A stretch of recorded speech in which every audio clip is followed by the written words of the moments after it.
more of an issue. How many people think like you? What is the state of the left wing within Israeli society? So the people who think like me are a negligible few, and I would argue that there is no left in Israel and never ever existed. What you have are those self-proclaimed leftists, liberal Zionists, who basically speak the language of peace and human rights and so on in order to sugarcoat their racism and supremacy.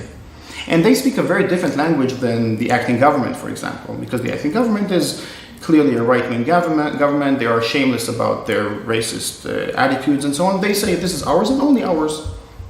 Many of them are decent enough to say, yes, there was the ethnic cleansing of Palestine, and that's a good thing. The problem is that we haven't finished the job, that there are still Palestinians left in Palestine. With the other type of Zionists, with the so-called left in Israel, we cannot even agree about the basic facts. But for them, in order to feel that they are both Zionist and moral at the same time, they have to keep lying to themselves all the time, every moment of every day. So they have perfected this whole discourse of lies in order to lie to themselves and also in order to lie to the international community, in order to justify their existence here in that.